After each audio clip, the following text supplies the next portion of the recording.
Today we are going to proceed from where we left. That will be Genesis chapter 18, from verse 16 or 20 there. And this is now the event of Sodom and Gomorrah. So I'll read through from 16 to 20, then we'll pick it up from 20. And the men rose up. I think in my past video we had covered this 16, 8, 17, 18, 19 verses. And the men rose up from thence and looked toward Sodom, and Abraham went with them to bring them on their way. So now this is Abraham seeing them off. And the Lord said, Shall I hide from Abraham that thing which I do? Seeing that Abraham shall surely become a great and mighty nation, and all the nations of the earth shall be blessed in him. For I know him, that he will command his children and his household after him, and they shall keep the way of the Lord, to do justice and judgment, that the Lord may bring upon Abraham that which he had spoken of him. Now, here is God reasoning with himself whether he should disclose his mission to Abraham. But then again, God himself says he knows Abraham. For I know him, verse 19, for I know him. He knows Abraham. So he is wondering whether he should disclose his mission with Abraham. But they are now friends. So he knows, this man will make sure that the children and the household after him shall keep the way of the Lord. So they are now friends, which is the most important thing, to be friends with God. Okay, verse 20. That's where we take it up from, right? Now listen. And the Lord said, because the cry of Sodom and Gomorrah is great, and because their sin is very grievous, I will go down now and see whether they have done altogether according to the cry of it, which is come unto me. And if not, I will know. Verse 22. And the men turned their faces from thence and went toward Sodom, but Abraham stood yet before the Lord. Now, this is a very interesting part which I want to shed more light in. And the Lord said, so he's opening up to Abraham, because the cry of Sodom and Gomorrah is great, and because their sin is very grievous, I will go down now and see whether they have done altogether according to the cry of it, which is come unto me, and if not, I will know.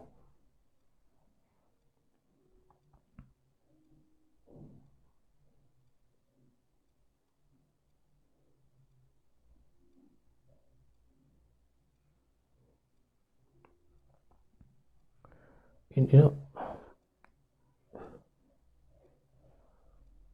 the Lord said, because the cry of Sodom and Gomorrah is great, and because their sin is very grievous. There are two parts in this verse 20, and they are very important for you to know when you're coming across this verse. Listen, because the cry of Sodom and Gomorrah is great. Because the cry of Sodom and Gomorrah is great. Here, there is a territory or a region or a country. Let's say, whichever territory term you want to use, but the area that is inhabited by these people had two things. There was a cry, and there was sin. So there are people who are crying because of the sin that was in that land that was grievous. And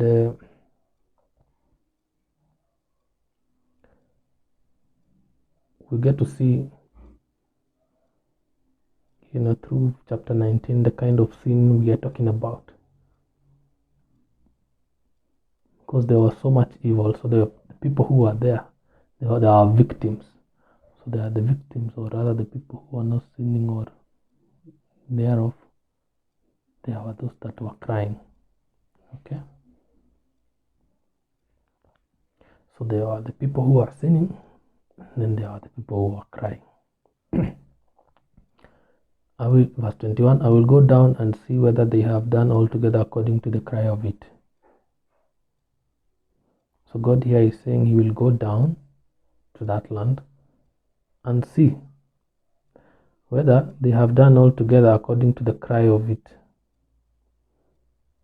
Whether the people who are making the other people cry would stop,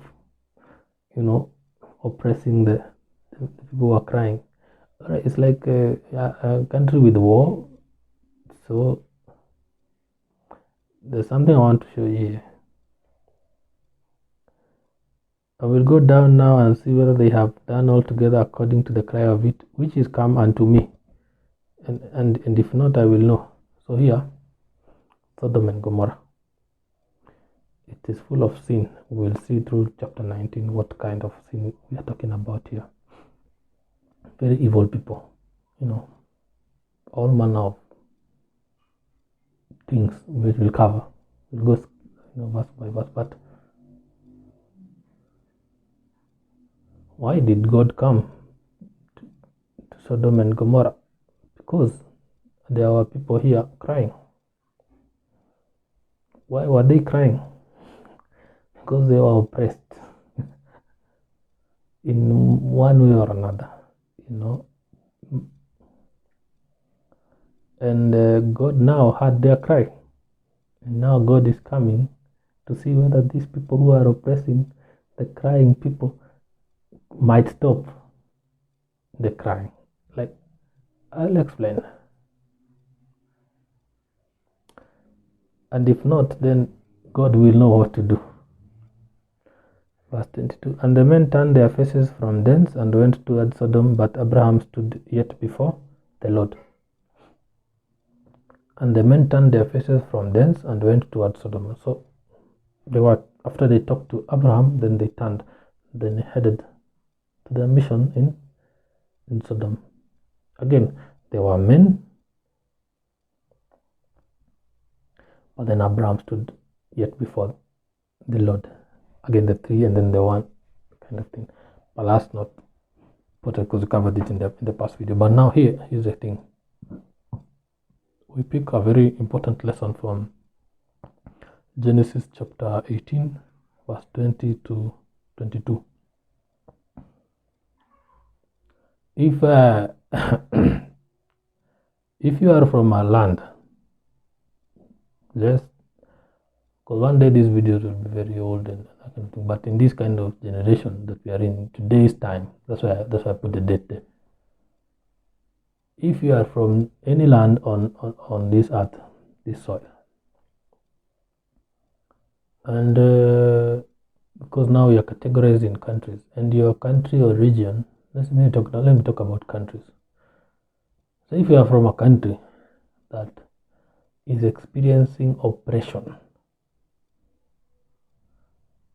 and the oppression might be all the time, or the oppression of the turmoil, which I don't know which term to use, but the turmoil or the chaos is in terms of war, corruption, or people revolting against existing governments, or all manner of things, maybe theft, or a small town complaining about being faced with violence, criminal activities, gang-related issues. If there is unrest, that is the best term. If there is unrest or disease, unease of some sort, or even sickness of some sort, but if there is unrest in a nation or in a territory, in a town, maybe a county, a territory or some sort, if there is unrest, and that place has people, human beings there, you have two options to do. Okay, I wanted to yeah, there are two options there to do, but we might shed more light on it from the New Testament. So, borrow some couple of verses from there, but not now. But now, if you are from a country, again I'll repeat, if you're from a country that is unrest, or you're experiencing war as we speak, or there is all manner of sickness, or unrest, gang-related, politically instigated by the leaders or whomever. But if there is unrest in whichever nation, you have two options. If you are a people there are those that will join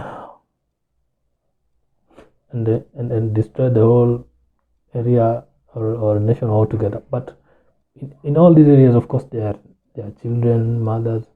The point I'm trying to say is there are two options for you. It's either you keep quiet,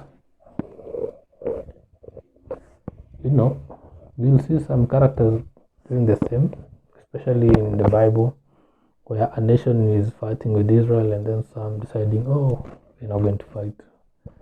We'll see some characters there when we hit Joshua and all that. But you have two options. There are those that will keep quiet and stay timid. And then there are those who will react. So if you decide to keep quiet, then you're comfortable with that situation as it is. But if there is a cry, if the people cry, and by crying, they're expressing their uneasiness about if you cry, then the cry will reach God one way or another. Okay, so if you are in such a situation, you cry to God. We'll see how Moses cried to God, the events of Egypt and all that. We will get to that, but that's the point I'm trying to. If you're in such a scenario, then you cry to God. You don't go to,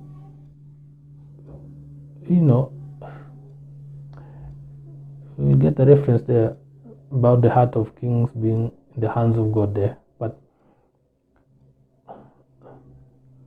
revolting or causing chaos,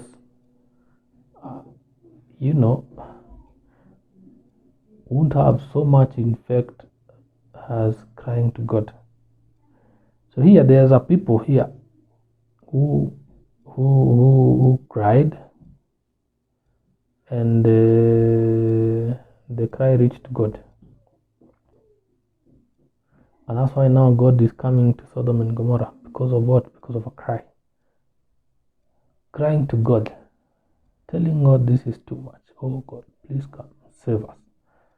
It's the only way to end so much of the turmoil.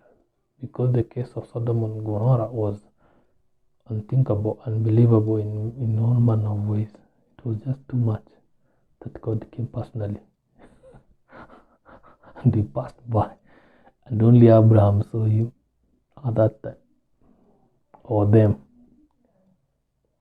So the people who were being oppressed decided to cry to God. So if you keep quiet, the turmoil continues. But if you cry to God, then things change. God comes personally to solve the matter. Okay. We'll see scriptures here that reference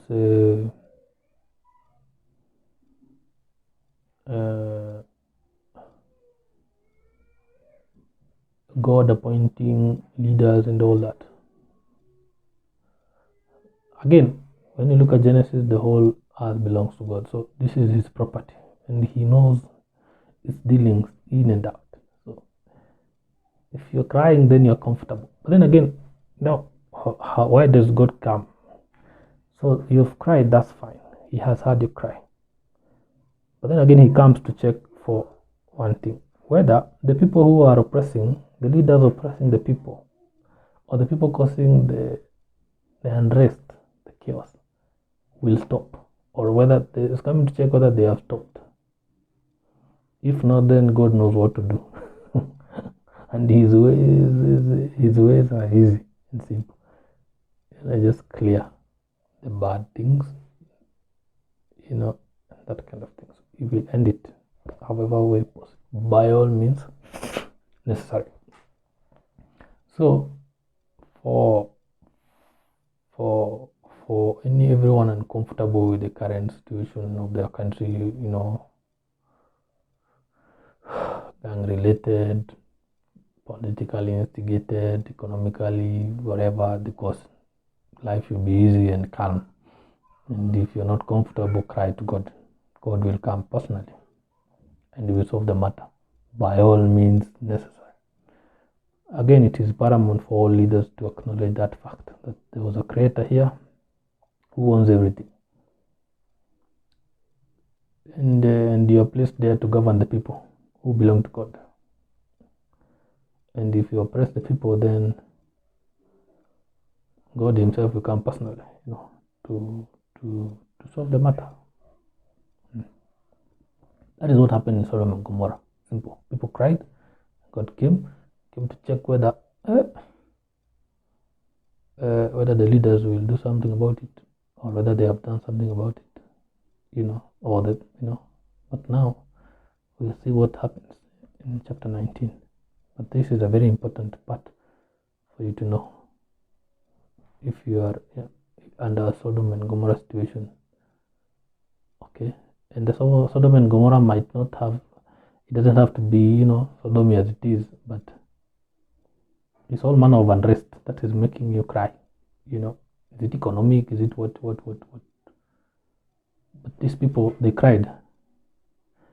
I hardly think that there were no riots, but they cried because there was so much evil to the extent that no one was able to riot or to do anything, or to protest or to do anything else, but crying to God.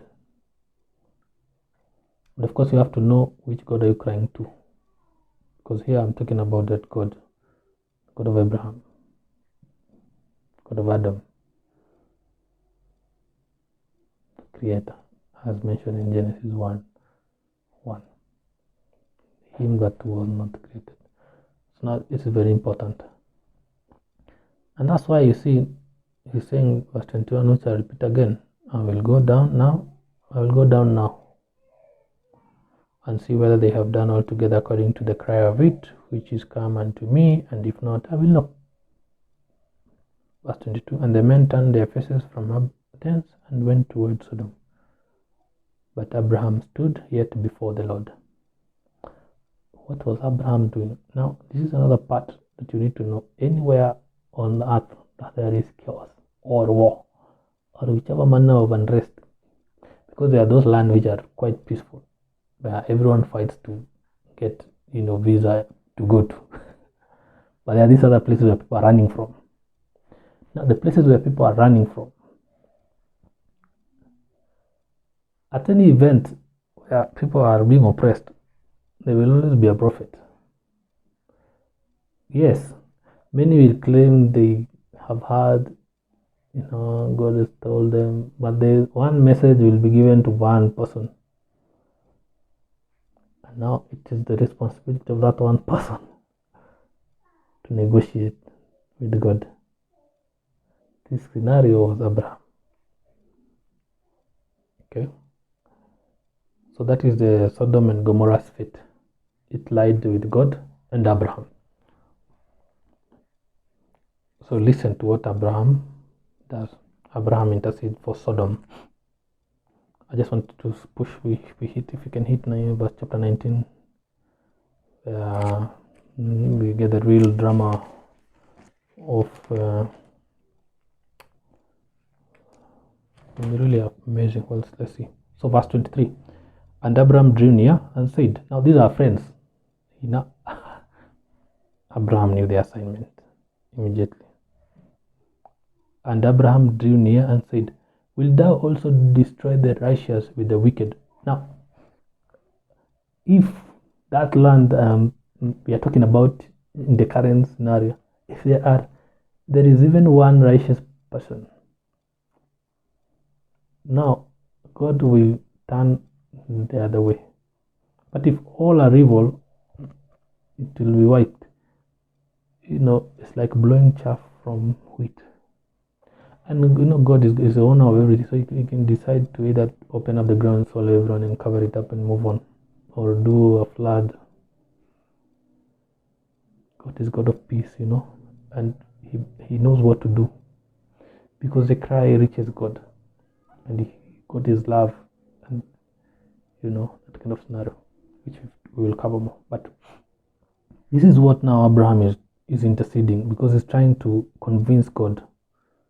Will you wipe out the whole area even if you find a couple of righteous people, Now, how to destroy your land? Make sure that there is no, and this is what now the devil does.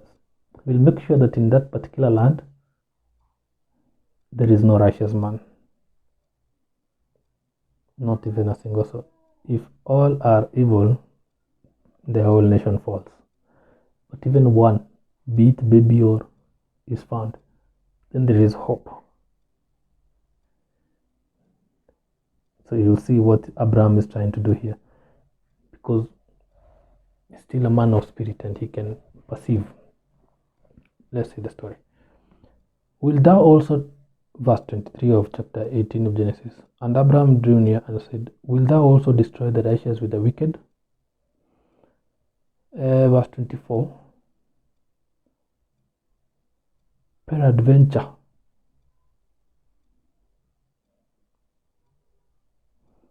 that's quite a word I've never seen. Peradventure there be 50 righteous within the city. Wilt thou also destroy and not spare the place for the 50 righteous that are therein? 25, verse 25. That be far from thee to do after this manner, to slay the righteous with the wicked, and that the righteous should be as the wicked. That be far from thee. Shall not the judge of all the earth do right? I want to mention something here as well. This scenario, this event happens a lot when there is a purge. Let's say there is a king who has decided to wipe out the whole, servant, or should I say, the princess under him or her, or may I use the example of a corporate entity where the board is deciding to wipe out the entire company or org structure, from top to bottom, but because of some corrupt issues and all that, this can apply in government and in both. So you see why it's important. This is why it's important to remain righteous at all costs, to follow the word, especially as stipulated in the books of Proverbs and Ecclesiastes. And of course in the New Testament, when you see now the life and times of Jesus Christ, and as well with the likes of Paul and Elder John, the disciple,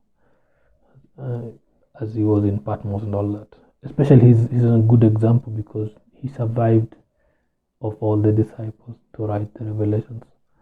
So if you are not righteous and there is a purge to fire people in the organization structure, be it in government or in corporate, then you end up getting the axe, falling on you. But those who are righteous, one is spared. Maybe to tell the story, I don't. But that's the whole point. You get a good label if you stay righteous in the eyes of God. All right? So you don't get to be cut off immediately. So it is good for you to remain righteous. So verse 25. That be far from thee to do after this manner, to slay the righteous with the wicked, and that the righteous should be as the wicked. That be far from thee. Shall not the judge of all the earth do right? Shall not the judge of all the earth, the judge of all the earth, he is the owner of all the kings. We call him the King of Kings, King Jesus Christ. Shall not the judge of all the earth do right? And this is a man called Abraham playing lawyer. As what is happening in heaven is what is happening on earth. The legal structure is happening. Verse 26. And the Lord said, if I find in Sodom 50 righteous within the city, then I will spare all the place for their sakes. If he finds 50, then the whole land will be spared. Because these 50 can be used to bring salvation to the rest. We hit 10 billion. Now listen, we are going to verse 26. And the Lord said, if I find in Sodom 50 righteous within the city, then I will spare all the place for their sakes. Verse 27. And Abraham answered and said, Abraham knew. Sodom was a neighbor, so he knew the kind of scenario of what is happening there. He knew, so he's trying to bring the numbers, negotiating. What a businessman did. So, and Abraham answered and said, behold, now I have taken upon me to speak unto the Lord, which I am but dust and ashes. And he's speaking very humbly. Verse 28. Peradventure, there shall be lack 5 of the 50 righteous. Wilt thou destroy all the city for lack of 5? And he said, if I find there 40 and 5, I will not destroy it. Going down with the numbers, and he spake unto him again, and said, peradventure, there shall be 40 found there. And he said, I will not do it for 40's sake. Verse 30. And he said unto him, oh, let not the Lord be angry, and I will speak. Now he's pulling. Peradventure, there shall be found there. And he said, I will not do it if I find 30 there. This is a negotiation. Verse 31. And he said, behold, now I have taken upon me to speak unto the Lord. Peradventure, there shall be 20 found there. It's going to 20 now. And he said, I will not destroy it for 20's sake. Verse 32. And he said, oh, let not the Lord be angry, and I will speak yet but this one. Peradventure, 10 shall be found there. It's up to 10 from 50. And he said, I will not destroy it for 10's sake. Verse 33. And the Lord went his way. As soon as he had left communing with Abraham, and Abraham returned unto his place. And he said, I will not destroy it for 10's sake. They stopped at 10. Verse 3. And the Lord went his way as soon as he had left communing with Abraham, and Abraham returned unto his place.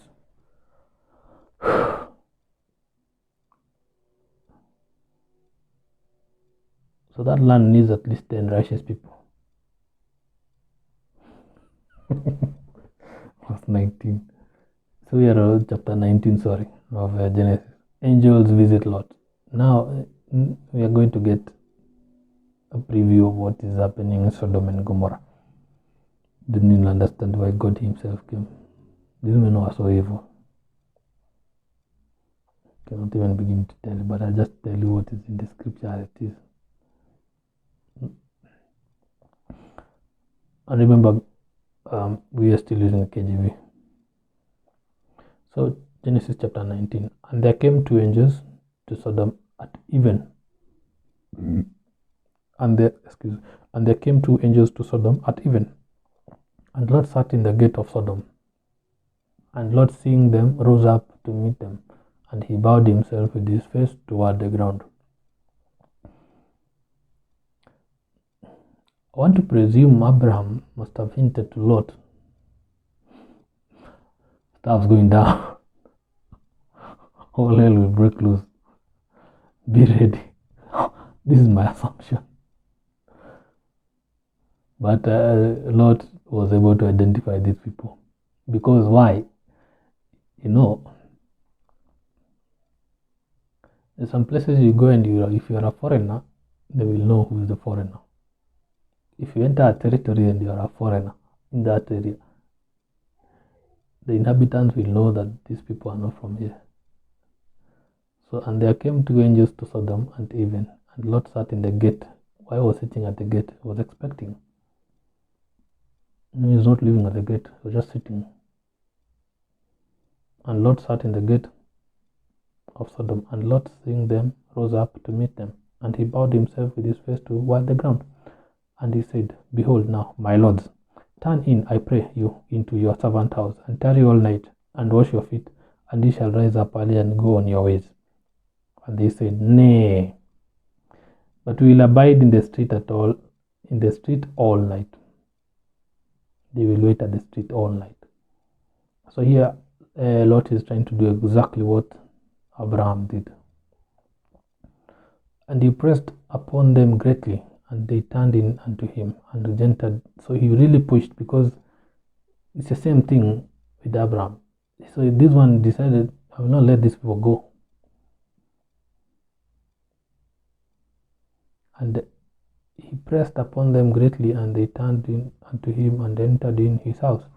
And he made them a feast, and did bake unleavened bread, and they did it. It's the same thing Abraham did to the three men. Now these are two.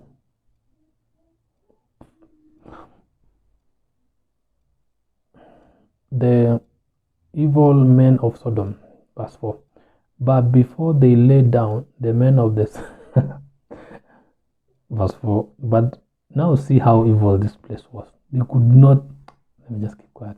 But before they lay down, the men of the city, even the men of Sodom, compassed the house round, both old and young, all the people from every quarter, the men, old, young, everyone, both old and young. And they called unto Lot and said unto him, Where are the men which came in to thee this night? Bring them out unto us, that we may know them.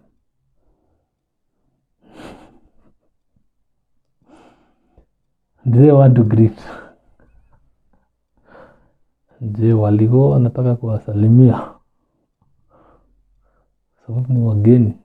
No, they want to greet them because they were visitors. And Lot went out at the door unto them, and shut the door after him, and said, I pray you, brethren, do not so wickedly. Behold, now I have verse 8. Behold, now I have two daughters which have not known man. Let me, I pray you, bring them out unto you, and do ye to them as is good in your eyes. Only unto these men do nothing, for therefore came they under the shadow of my roof. Now, and they said, Stand back. And they said again, This one fellow came in to sojourn, and he will needs be a judge. Now will we deal worse with thee than with them? And they pressed sore upon the man, even Lot, and came near to break the door.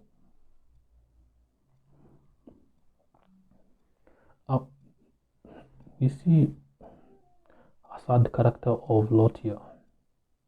How do you propose to give a rowdy group of people outside your house protesting? How do you propose to give them your daughters for them, to rape, if I'm allowed to use that word, And these are all of the people in Sodom. They are young, they are old, they are really evil to that extent. They've tried everything. Man is quite an adventurous creature. As the more information he gets, the more he wants to explore. So these people have explored everything. They have finished exploring young people,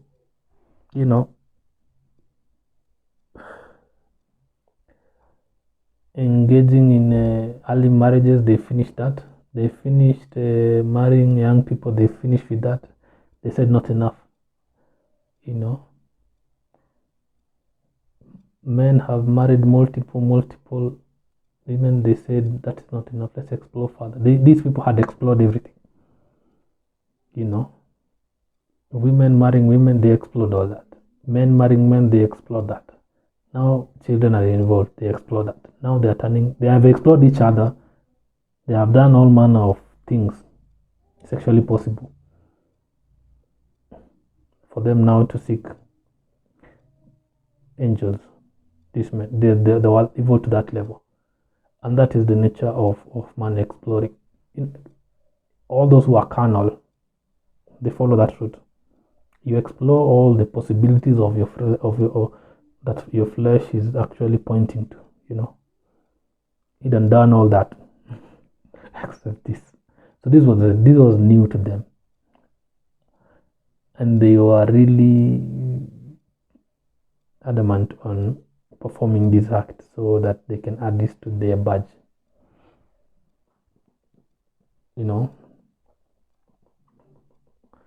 Yeah.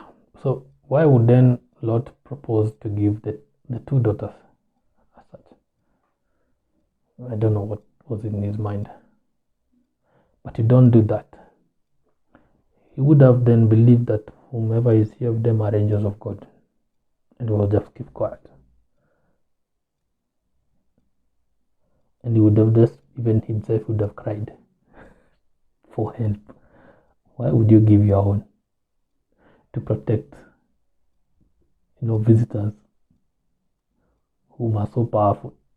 So this gives you an idea of little knowledge, because here is copying exactly what Abraham was doing. So that was not right.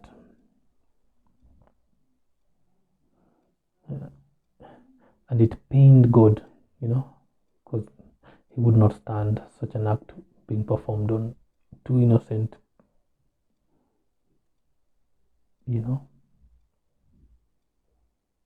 daughters. Now here what happens. In verse 9, and they said, stand back. And they said again, this one fellow came into sojourn, and he will needs be a judge. Now will we deal worse with thee than with them? And they pressed so upon the man, even Lot, and came near to break the door. Verse 10, but the men put forth their hand and pulled Lot into the house to them and shut the door. The two angels grabbed Lot and put him back, and they shut the door. Listen to what happened next. Verse 11, and they smote the men that were at the door of the house with blindness, both small and great, so that they wearied themselves to find the door. All of them turned blind. This is God we're talking about.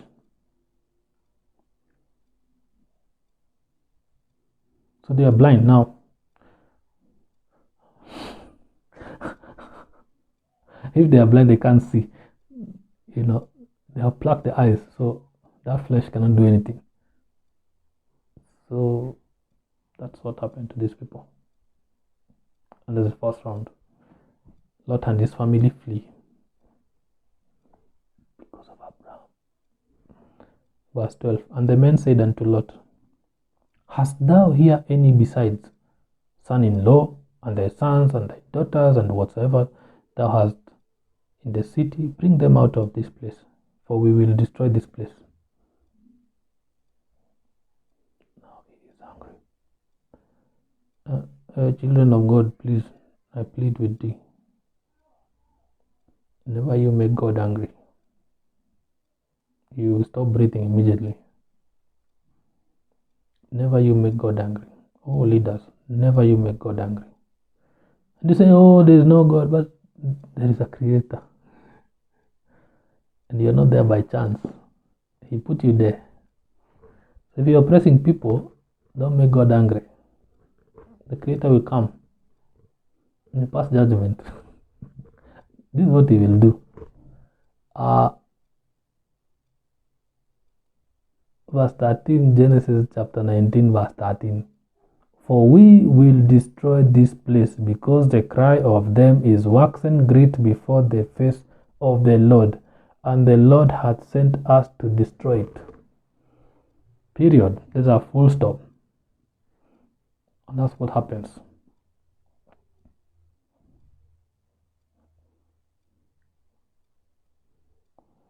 And Lot went out and spake unto his sons-in-law. Look at this guy, he still had son-in-law, which married his daughters, and said, up. So he's lying to these people that these people are virgin, but he was willing to give them. Why would you break them? The son-in-law. You know what I was feeling is, What would you? I don't tire. A lot. Lot. Okay. And Lot went out and spake unto his sons-in-law, which married his daughters, and said, Up, get you out of this place, for the Lord will destroy this city. But he seemed as one that mocked unto his sons-in-law. What do you mean? But he seemed as one that mocked unto his sons-in-law. And when the morning arose, then the angels hastened Lot, saying, Arise, take thy wife and thy 2 daughters, which are here, lest thou be consumed in the iniquity of the city.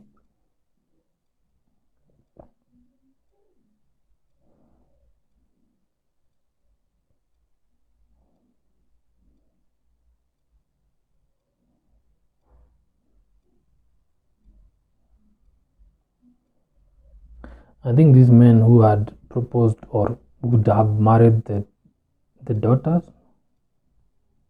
or are married them, it's quite a confusing verse here. But according to these men, the guys did not believe that these 2 people would come, were angels. There was so much evil, and it had penetrated even the guys who had proposed to marry the daughters as such, or if they were married as such. They were still in the same territory, under the same principalities, under the same control, under the same atmosphere, same air. They were interacting with these people for long. It's their land. So anyway, verse 15. And when the morning arose, then the angels hastened Lot, saying, Arise, take thy wife and thy 2 daughters, which are here, lest thou be consumed in the iniquity of the city. So here is God giving this man Lot the last chance.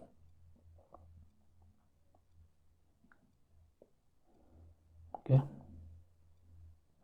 And Abraham was interceding because he didn't want Lot to perish in this.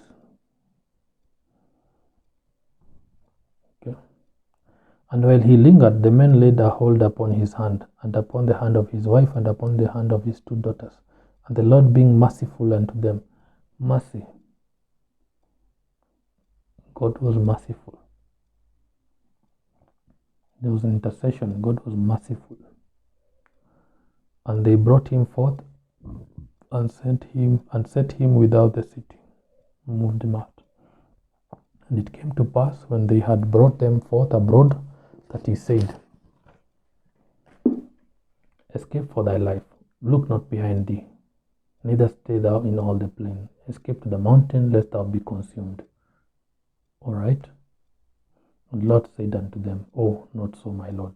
Behold now, thy servant hath found grace in thy sight, and thou hast magnified thy mercy, which thou hast shewed unto me in saving my life.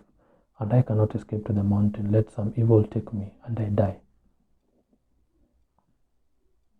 Behold now, this city is near to flee unto, and it is a little one. Oh, let me escape thither. Is it not a little one, and my soul shall live? Verse 21, And he said unto him, See, I have accepted thee concerning this thing also, that I will not overthrow this city, for thy which thou hast spoken. Hast thee escaped thither, for I cannot do anything until thou be come thither. Therefore the name of the city was called Zoar. So this man Lord decides not to go to the mountain, but goes to Zoar. Oh, if only he could have accepted to go to that mountain. Okay. Escape to the mountain, lest thou be consumed. If only he could have just followed that. Verse 23. The sun was risen upon the earth when Lot entered into Zoar. Became day. Sodom and Gomorrah destroyed. So this one man and the 2 daughters flee. The men were behind, they were left behind. Sodom and Gomorrah destroyed. Verse 24, Genesis chapter 19. Then the Lord rained upon Sodom and Gomorrah. Sodom and upon Gomorrah, brimstone and fire from the Lord out of heaven. And he overthrew those cities, and all the plain, and all the inhabitants of the cities, and that which grew upon the ground. But his wife looked back from behind him, and she became a pillar of salt. Why was the wife looking back?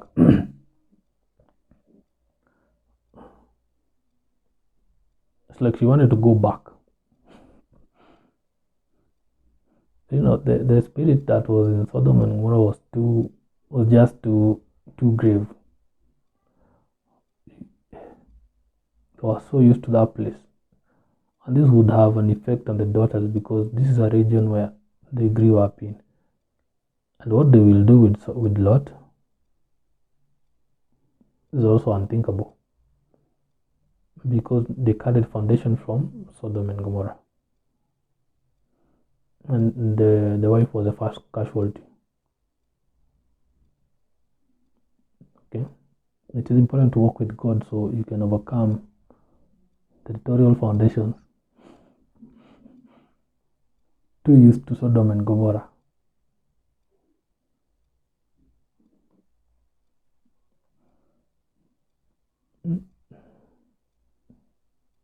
It was important for these people to leave Sodom and Gomorrah. But they left physically, they did not live spiritually. And verse 25, and he overthrew those cities, and all the plain, and all the inhabitants of the cities, and that which grew upon the ground.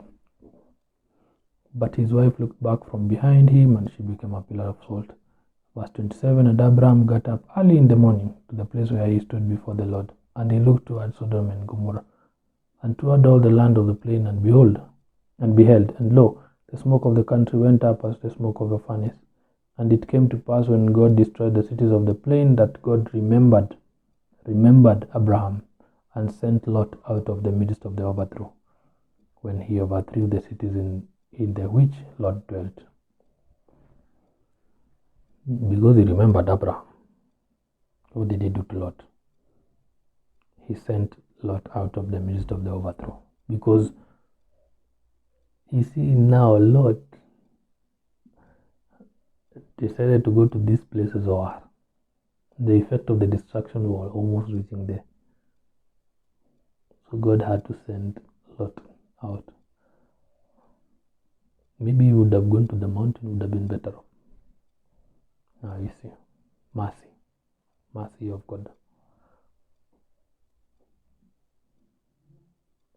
We'll end at verse 38.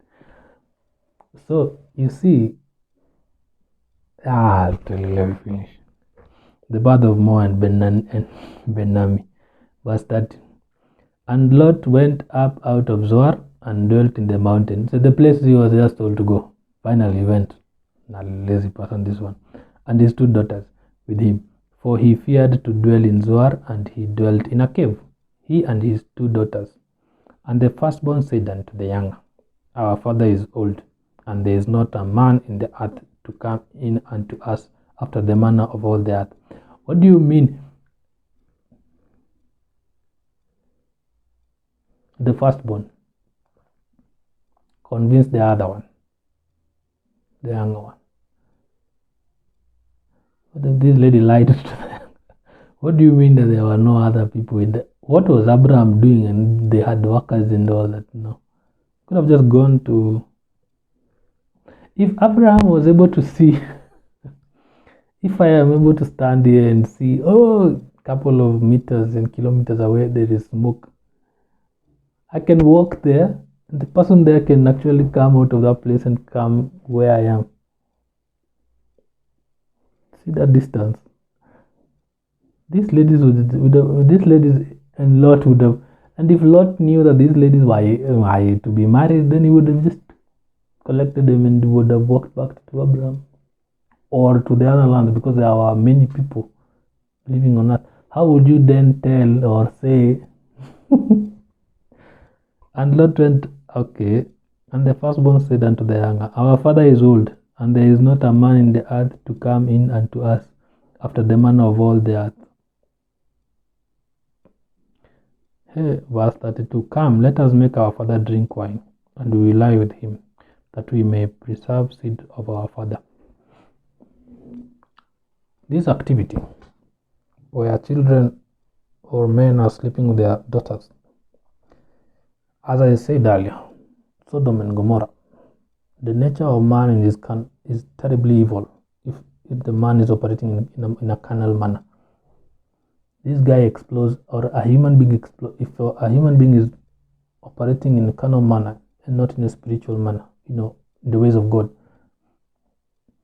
then he explores all manner of things. These people had finished marrying wives. Now they are going to marry even daughters.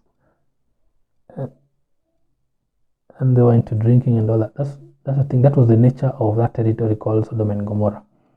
The spirit there was quite heavy, or was quite strong. The foundations there were quite strong. And I say these people had left in physical but not in spiritual. They were still the same people to 72 hours before, or whichever time that was there before Sodom. They are still the same. So these were people from Sodom and Gomorrah. Lot and the two daughters are from Sodom and Gomorrah. A week had not passed. They are still the same people with the same knowledge of Sodom and Gomorrah, with the same witnesses and the memory of Sodom and Gomorrah, with the same spirit from Sodom and Gomorrah. So, if you see the first daughter is proposing to the younger one, let us go and make our father drunk, then we lay with him so we can get babies. And being a man, I know, no matter how drunk you are, unless they had this concoction of coke, then how are you able to procreate without knowledge? How are you able to procreate without knowledge? You understand? Come, let us make our father drink wine, and we will lie with him, that we may preserve seed of our father. And they made their father drink wine that night, and the firstborn went in and lay with her father. And he perceived not when she lay down, nor when she arose. And it came to pass on the morrow that the firstborn said unto the younger, Behold, I lay yesternight with my father. Let us make him drink wine this night also, and go thou in and lie with him, that we may preserve seed of our father. No wonder the wife of Lot looked back, because she was so carnal that she could not leave that land. The many things that were in their mind. She was so, let me use it, she was so addicted to Sodom and Gomorrah that she would not leave. Then it was better for her to die as a pillar of salt. Because if she would have made it to this land, it would be a bad seed from Sodom and Gomorrah. They would have brought a bad seed from Sodom. If only two children are capable of doing such a thing, now imagine what Lot having descendants on earth would have looked like.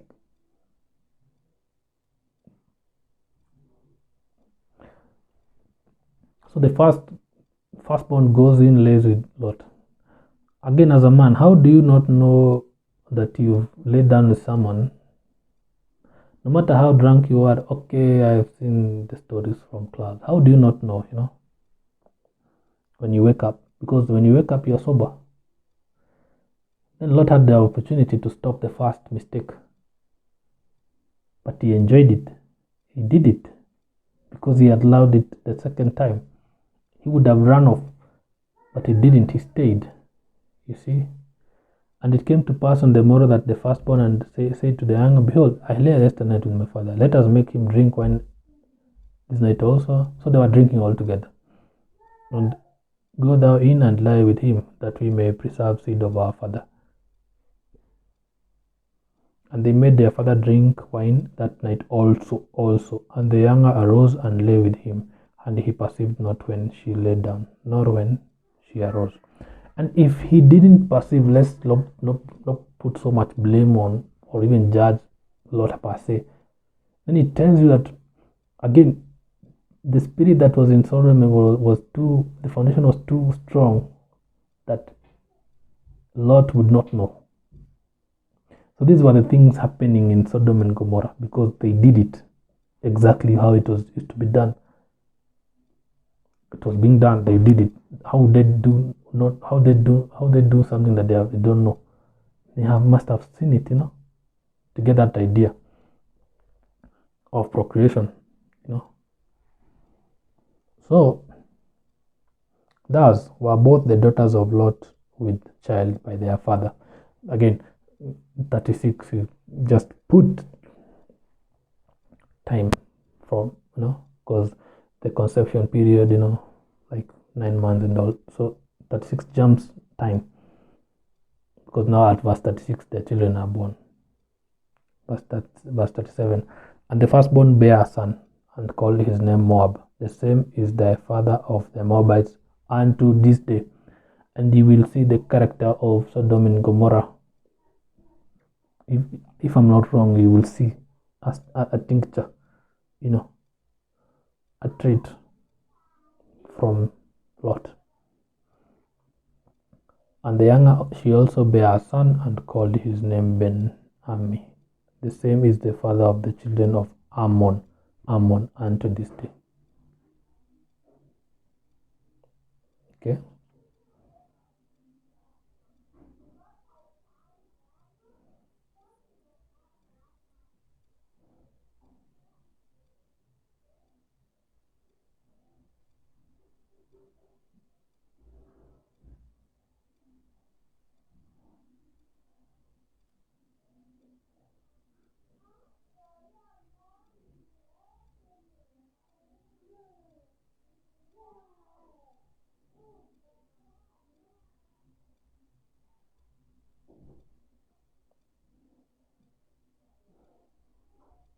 You see the Moabites and the Ammonites. Again, let me say this. First, this is why we encourage people not to be drunk. Because when you drink, when you get drunk or you get high, what happens? You do mistakes. And why do you do these mistakes? Because if you don't carry the Spirit of God in you, and one of the fruit of the Spirit is, self-control, then if you take substances that help you to lose, we are told, get loose, drink so you can get loose, so you can get high or get loose. If you lose yourself, then you lose self-control. When you lose self-control, then you do such kind of things. If Lot was sober, we wouldn't have done such kind of thing. That is the first part we see from this part. Okay, that's why the Holy Spirit and being drunk are very big enemies. The minute you do it, then you lose the Spirit. You cannot even. How will you hear? How will you get instinct? How will you function? It becomes difficult. But then look at it also from this other side. Moabites and Ammonites, then they come to the world. They grow into countries and all, or other peoples. Then they would be used now as God as tools to train the Israelites down the line. Because again, when the Israelites fall, then they become just as Sodom and Gomorrah. Now, we will teach you as we go, when you see the Israelites falling, why God allows evil people to be present in every area of the earth. It's to put the righteous, the righteous who had fallen in line. The Moabites and the Ammonites. Anyway, that's the end of the lesson today. But yeah, that's it. That's all about Lot. I don't know whether it's written whether we don't have records of Lot dying. Don't have records of that, but that's it just says he was old. That's it. So that's the end of this. That's the end of this part. Then next video we proceed now to chapter 20 of Genesis, where Abraham is now deceiving Abimelech. Thank you. Proceed from chapter 20. Okay.